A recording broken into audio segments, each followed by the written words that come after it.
Wow. So I just finished watching The Starting Five, which of course is the new Netflix documentary giving some behind the scenes looks on NBA stars like Domantas Sabonis. I guess I don't know why I named him first, but you know what? People are giving Domantas a lot of hate, and he's a good player. So shout out to Domantas Sabonis. Of course, LeBron James, Anthony Edwards, Jimmy Butler, which is who we're going to talk about today. And then for some reason, Jason Tatum's cringe ass was featured. I can't tell you why.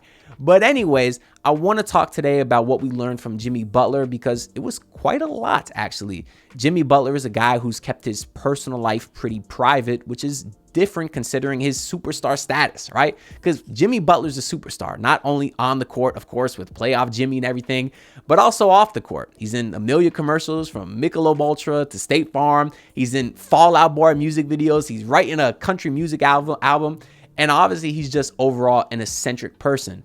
But that being said, we don't know a lot about his personal life. We're aware he has some kids. We were aware that he may or may not be talking to Camila Cabello or Dua Lipa or Shakira, but we really don't know anything, which again is different. I mean, I compare it to Tua Tagovailoa. We don't know too much about their personal lives either, which is kind of nice for a change. You know, a lot of times I don't think these celebrities want their kids' personal lives out there so young, but unfortunately, it just comes with the territory of being that famous. That being said, it was nice to kind of watch this episode and get kind of a in-depth look into Jimmy Butler's personal life because it's not something that we knew a lot about. Now, I will say the series is 10 episodes total. I watched the first 3 in its entirety, and then for the next 7, I just skipped through to the Jimmy Butler scenes because I saw a lot of good stuff on Twitter, and I kind of wanted to watch it for myself. So if you're a Heat fan and you want to watch the full episodes in its entirety, also, I'll say you can probably skip forward to episodes 5 and 8 because those are the most Jimmy Butler centric. But fair warning, they get deep. They get very sad. And as a grown man in myself who doesn't get emotional often, the waterworks was working, particularly in that episode 5. So just a fair warning. But we will go in order here, starting with episode 1, where Jimmy actually was featured quite a bit. The most interesting thing we learned is how Emo Jimmy came to be about. So apparently, Jimmy Butler has a nanny, and one day he asked his nanny just, hey, what are you doing this weekend? Which, to be honest, was nice to see. It was nice to see how humble a guy Jimmy Butler is. Yes, I know this sounds like glazing, but screw it. I'm a glaze Jimmy Butler. What are you going to do about it? Well, anyways, it was nice to see how Jimmy Butler's just friendly to everyone, from the people opening doors to him, to the training staff, to everyone around him. He just seems like such a genuine and humble guy. And I love that about him. I do. Now, I guess I will say everyone on the show looked like a great person. They probably are. I mean, but some of the series did look like a LeBron James puff piece just because Rich Paul was an executive producer. But anyways, I'm sure they're all nice guys. They looked like it. Obviously, Bron, Jimmy, Sabonis, and even Jason Tatum, you know, playing with his son. It tugged on the heartstrings a little bit. I'll admit that. But anyways, back to Jimmy Butler. When he asked his nanny, what are you doing this weekend? She said that I'm going to an emo night at the local bar. And Jimmy's like, the hell's that? And she basically said, well, we go to a bar and they play a bunch of punk rock music and we hang out. So Jimmy asked to hear some of the punk rock music. And when she played it, Jimmy's like, that's kind of fire. So from there, that kind of spun into the idea of him dressing up as Emo Jimmy for Media Day. And a lot of the behind the scenes looks on that was very funny. So shout out to Jimmy's nanny for the brilliant idea. And then the other thing that episode 1 kind of was that I found interesting, I guess, was they gave a behind the scenes look at the Heat Lakers game last year, which the Heat won by 1. And LeBron basically spoke very highly of Jimmy Butler and how much he values him as a competitor, which really got me thinking about all the battles they've had throughout the years, from Cavs Bron to Bulls Jimmy to second stint Cavs Bron, or I guess Heat Bron and Bulls Jimmy, to second stint Cavs Bron and then Minnesota Jimmy. They've obviously had a lot of battles throughout the years. So it was pretty cool to reminisce because obviously as a Heat fan, I remember seeing Bulls Jimmy wreak havoc with Kirk Heinrich and those boys. So it was kind of a cool insight to see in episode 1. Episode 2 did not feature much Jimmy Butler, neither did episode 3. Although in episode 3, we did get a little bit of a look behind when Jimmy rolled his ankle against the Knicks in the regular season, not in the playoffs when Josh Hart dirty ass slid tackled into him, but in the regular season when the Heat were up 20, I think in the fourth quarter, and ended up blowing that game. we did get a little bit behind the scenes looks at that, which I did find a bit interesting. But then we can go past episode 4, and it was episode 5, which was the real tearjerker. So it basically all starts where they found out that Jimmy's dad wasn't feeling well. So they took him to a doctor to run some tests. And then eventually the test results came back, and Jimmy Butler's agent, Bernie Lee, got the phone call from the doctor. And that's when he learned that the illness that Jimmy's dad had was terminal. It wasn't going to end well. So basically, Bernie had this news, and he got it right before the Heat was about to play the Celtics in Game 7 last year. So obviously, Bernie, as Jimmy's friend, is wondering, what the hell do I do? Do I wait till the game's over? Do I tell him right now? Truthfully, as a human being, I have no idea what the hell I would do. But Bernie does end up telling Jimmy before the game. Basically, Jimmy says, thank you for telling me. We'll worry about this after I do my job. I got a job to do. So we know what happens in Game 7. Caleb Martin ends up busting their ass. And then obviously the Heat will end up losing in the finals. But anyways, so they find out Jimmy's dad doesn't have the best prognosis there. Now, after that, the episode does take a brief uptick in positivity. They show Jimmy Butler at his house. This is when he's recording his country music album. We heard in the past that there was like 200 songs he was working on. So it was kind of cool to see some of that. He was in his house hanging with his boys.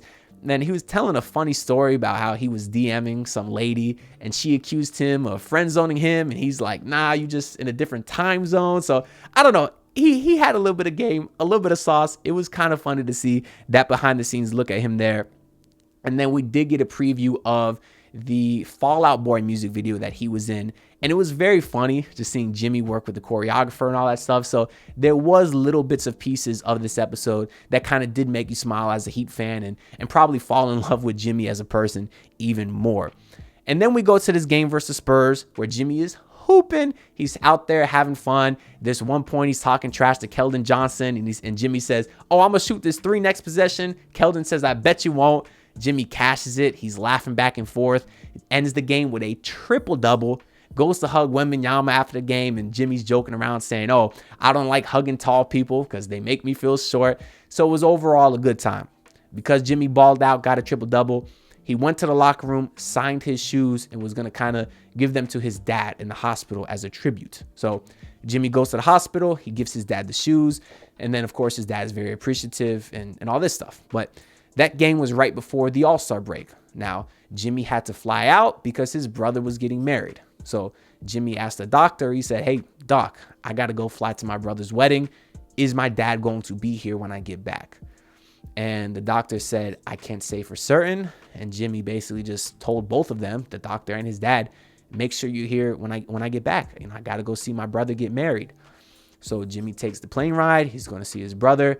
And then Bernie Lee texts him maybe 20 minutes before he's about to land. And Bernie says, have you landed yet? And Jimmy said that nobody ever texts him, have you landed yet, before he lands. So that's when he kind of knew that the news wasn't great. And ultimately, Jimmy's dad had passed away. And this is in the episode, it was very sad because you could see obviously how much this affected Jimmy, especially for us as viewers, because in the earlier episodes, they had all kinds of great videos of them bonding together because they were very close. You know, there was some stigma out there, I guess, that Jimmy Butler didn't know his dad or that Michael Jordan was his dad, which I guess people are half joking. But like I kind of said, this all goes back to us not knowing a lot about Jimmy Butler's personal life, at least, right? So we're watching the first few episodes, and we're seeing that bond with them. We're seeing them play dominoes every day, as Jimmy said. And it was a beautiful relationship. And then obviously Jimmy gets that news, and it changes almost everything about him, you know, as a person, I guess, or at least as about the way he operates life. Because if you think about it, Jimmy has such a strong desire to win a championship. That is basically what he worked for every day, in and out. And then when you have an unfortunate tragedy like that, it kind of changes your perspective on what's important in life. And Jimmy basically said that at that moment, for the next few weeks, he really didn't care about basketball. You know, it was nice to get in the gym and get your mind off it for a little bit, but as soon as you're done working out, your mind is back in that dark place. And Jimmy basically had a very beautiful and eloquent This speech kind of talked about the importance of appreciating life. And if you're going to watch anything about that documentary, this part of episode 5 is probably the best part to watch, because it was very beautiful and well said by Jimmy. Just talking about how to appreciate life, not take anything for granted, and stuff along those lines. One of the things that Jimmy said is that he never liked that his dad used to wear his jersey around the house, because Jimmy's like, listen, basketball is my job. When I come home, we don't talk about basketball. We play dominoes, we hang out with the kids, we do anything else. But then what Jimmy realized is that his dad wasn't wearing the jersey to support the Heat. He was wearing it to support him. He was wearing it to support his son, to show that he was proud of his son. And as Jimmy is talking about this, he's visibly tearing up on camera. And for obvious reasons, you can tell how much his dad meant to him, and just how tough a situation it was. And it was a tough watch as a fan. It was very, very sad. But one of the things that it kind of made me realize is that I don't know if I want to say it made me realize it, but it made my desire for his success to be even stronger, I guess. Which again, that might sound like glazing. I'm not trying to say it like that. It's sort of difficult to find the words, because obviously we should all acknowledge how irrelevant basketball and sports is with regards to our life, right?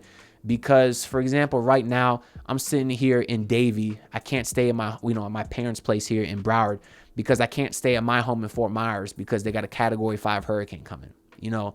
And I think back to any time I've been mad about a sporting event. None of that truly matters. Who knows what the hell my home's gonna be like when I get back to it. Now, I hope I'll be okay. I was okay during Ian. And I also want to acknowledge there was a lot of people in a worse spot than me back then, and will probably be in a worse spot than me now. And that's what's kind of important in life. Not to go on this cliche rant sort of stuff, but it's just something to think about as I'm sitting here. I'm watching the news before recording this, and stuff's bad now for my Florida peeps, especially my Southwest Florida peeps, and I guess West Coast Florida people like myself. So I guess that's a good interlude to anyone watching this. Good luck with Hurricane Milton to myself. I hope y'all were able to evacuate if necessary, and I hope y'all stay safe. But anyways, very, very beautiful speech by Jimmy Butler. And I guess he ended up saying that he couldn't care less about basketball at this point, but he knows that his team needed him. And he wanted to win a ring, or I guess he wants to win a ring before he retires, so his dad can always call him a champion. And that goes back to what I was saying about my desire for Jimmy Butler to be successful has risen even higher, because obviously as a Heat fan, I want the Heat to win. But at this point, it's like, I don't want them to win for me, for Heat fans. I want them to win for him. Because you can really tell how great a guy he is. We know about his upbringing. He was given the short end of the stick growing up for certain. And the fact that he didn't quit or he gave up, he really just bust his ass to get to the successful point that he is today in life, while also not forgetting about the people that helped him get there, and not forgetting about the average everyday person. He's a remarkable human being. He really, really is. And one of the things that I've always said about Jimmy Butler is he's found the perfect balance of, as a basketball fan, he leaves no doubt in my mind that he's serious about winning and wants nothing more than to win a championship.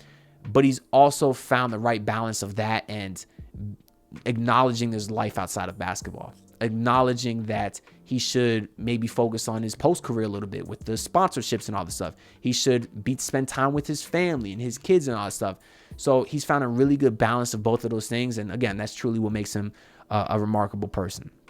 But I think that's kind of all I want to say about that whole... Why is Siri talking to... What the hell is Siri talking about? Anyways, that's kind of all I want to talk about that difficult part of the episode. I apologize if I was all over the place, but it was deep. Like I said, I just finished watching it, and I don't know. This makes you look at life a little bit differently. But finishing out that episode, they did dive into that game versus New Orleans where Jimmy fought Najee Marshall, if y'all remember. Didn't speak too much about that, but you did get some interesting clips coming out of there. But then we'll go into episode 8, which was very sad as well, just from a basketball standpoint, because that is when they give us the detail of Kelly Oubre essentially tackling him, and he sprained his MCL in the play-in game. But obviously leading up to that point, there was a lot of stuff going on in Jimmy's life. And the fact that he was even able to turn up in that playing game, we remember how awesome he was playing. Of course, he gets hurt and he stays in the game. Again, you just got to respect his toughness there.